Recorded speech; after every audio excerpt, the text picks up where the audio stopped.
giving you the real from A to Z surrounding the Dallas Cowboys. News, updates, rumors, transactions, takes, and more. So strap up, Cowboys Nation, and start your day off with A to Z Sports. Live with Will Steele.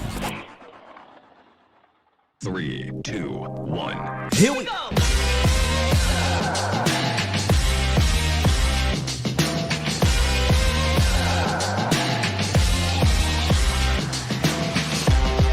Good morning, good people. Welcome to A to Z Sports Live, presented by the Cochran Firm and Boston Scientific. We streaming live on YouTube and Facebook, and of course, I am your pissed off host, Will Skywalker. Still, I can't give you a big boom. I can't do it, but I'm here. We're gonna push through this thing as professionally as possible. And I ain't going to be here all goddamn day. Dallas loses in epic fashion. Only the way Dallas can lose. 34-40. And as you see down here below, they collapse again.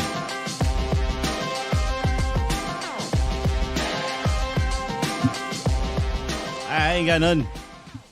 I got nothing for you, man.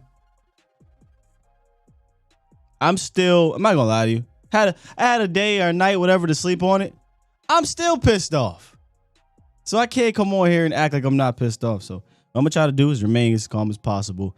And this is Monday overreaction reaction. So we'll listen to y'all, man. We'll open up the phone lines. Come on in, call in 351-999-3787, and we'll talk about this thing. In the roundup, injury news, another loss. Dallas backs into the goddamn playoffs. And then we'll come out of that. I'll briefly go over this game and I'll listen to y'all. But I ain't got nothing for you today. This was a gut-punching loss yesterday, whatever it was. And as I said in the post-game show, nothing has changed. I got a feeling this is not the end in regards to next week. But, hey, maybe things change over the next few days. But, man, let's get into this roundup because I'm over it already. God, I'm over it. It's time! It's time! It's time! It's time! It's time! It is time for... It's time for the morning roundup. Round 'em up, boys. Yeah. I'm sorry, that's my energy today. Cowboys backdoor into the playoffs, man. Whoop-de-damn-do. You couldn't ask for a worse way for this thing to happen. Now, not only did you collapse the way you collapsed, I would have much rather the Washington football people win, just so Dallas had... I mean, there's just still pressure, I guess, because the division's not over. But they clinched. I mean, nobody's celebrating that crap. And the division is technically still up for grabs somehow, some way. I guess if the Eagles lose out, you win out and get some help. Things can change. But I ain't going to lie to you. Here on Monday, 12-19, there's a lot of air taken out of that game next week for me. A lot of air. I wonder if it's going to feel the same at that stadium or at Texas Live. We'll see. Super chat. Ron dropped on my first time seeing Dak play live with the Pass Pro. He's a beast. This annoying fan base don't deserve him. F y'all haters. Ron.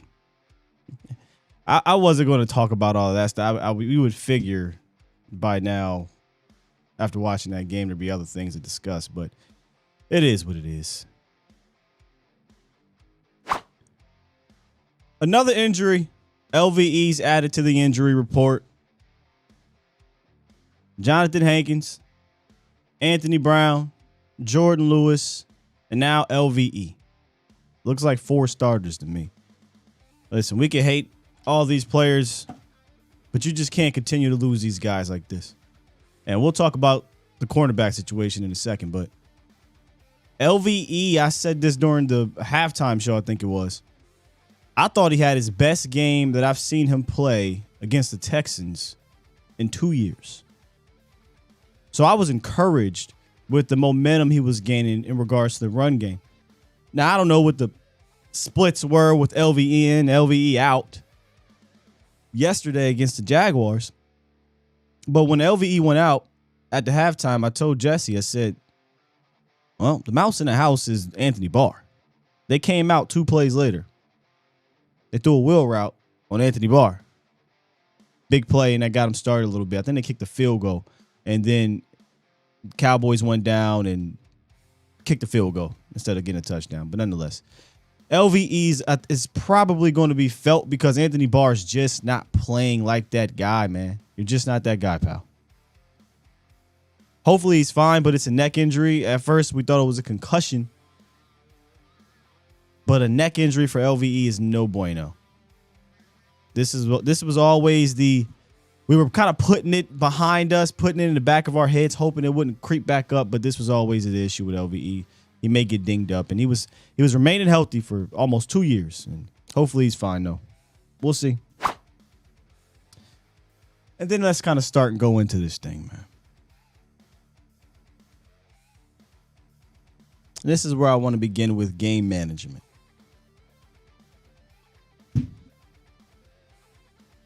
I'll start light. I'll start with a game management part of the game where it wasn't that serious to me. But I was also an advocate for going the opposite way. 4th and 4, whatever it was, on your 10-yard line, something like that. I want to say this was in the 3rd quarter. You're up 24-10. Kick a field goal, no big deal. You're up 24-7 or 27-17. You're up 10. I'm sorry. You're up 17 points.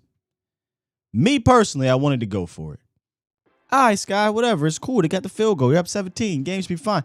But why elect to be conservative there where if you miss it, you make them drive 95 yards or whatever it is?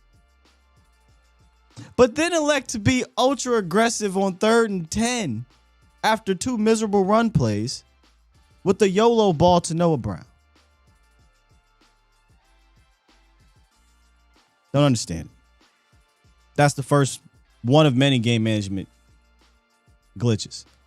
The other one is kind of a more underrated game management issue that has crept up on the Cowboys the last 2 weeks.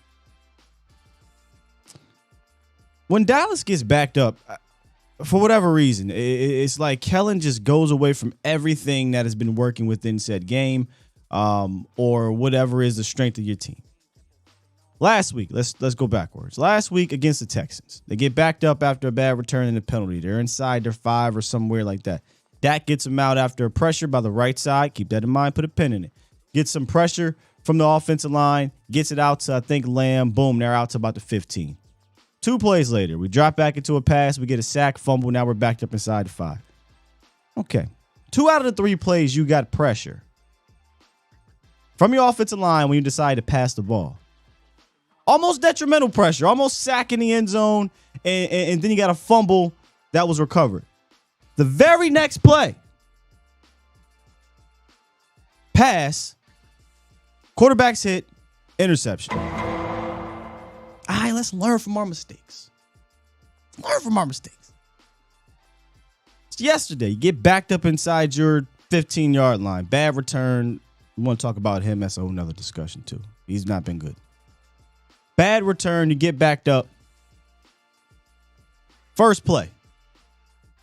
Instead of calming the troops after they just scored a touchdown, they get backed up. Instead of calming the troops, running some type of trap play or counter play or screen, which I want to get to my tweet in a second.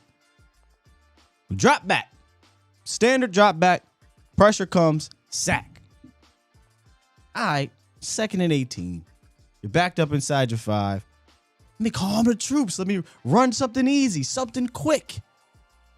Get this thing together. Maybe you see the possession and you just say, hey, we're going to punt this thing because the 2nd and 18 is pretty much a drive killer right there. You're inside your 5.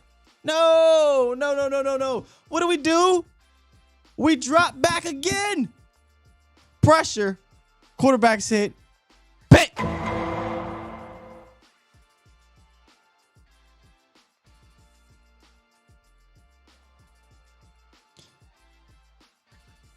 And now I'm going to come back and bring this full circle to the top of the first game management. The one problem, I had no problem with the way Dak played in that game, by the way. The only problem I have with Dak Prescott is the same problem I've been telling y'all for a year and a half. He is too much of a coach's player, and he needs some in his system. Let's go back to the first, second-ish part of the game management. 3rd and 10. 150-something, whatever it was, left in the game with the timeout. Obviously, you run the ball. Clearly. And if you don't run the ball, then you get a screen. Which, again, go back to my tweet. I tweeted last week on Tuesday after watching the film. I said, man, a team not being able to run a screen is such an issue because it's an easy pressure release valve for this team. All the top offenses, Kansas City, Philly, Buffalo, the Vikings, whatever.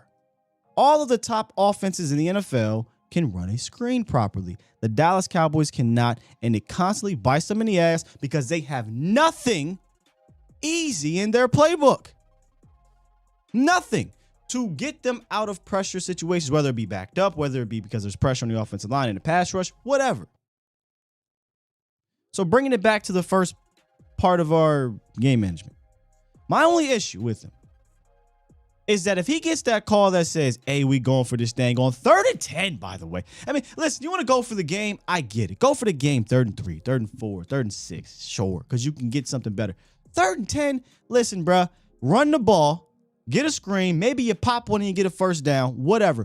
Put the ball in your playmaker's hand right away and let the clock run and make them burn a timeout. Or maybe you break one and you get a first down. But a YOLO ball to Noah Brown deep down the sideline, that's where I need you to say, Kellen, no. No. I'm not doing that. And we don't. Because this coordinator and this quarterback is too tied to the goddamn hip. They buddies, and there's not enough in the system. And that's the most frustrating thing about it to me. 23 for 30, 256, 3 touchdowns, and you can put the 2 interceptions. I mean, we ain't even talk about that, and y'all will. I know y'all will. But do we have to? I mean, Noah Brown got to catch that ball. It's the low-hanging fruit. You have to catch the ball. We could talk about the design of the play. I didn't like it. We could talk about the execution of the play. I didn't like it. End of the day, your quarterback made something out of nothing, and you got to catch the ball, Noah. Dan Quinn, come here. Everybody gets something today. I don't got my belt, but everybody gets something today. Where's my belt? Didn't I tell you to put a safety over cornerback 2?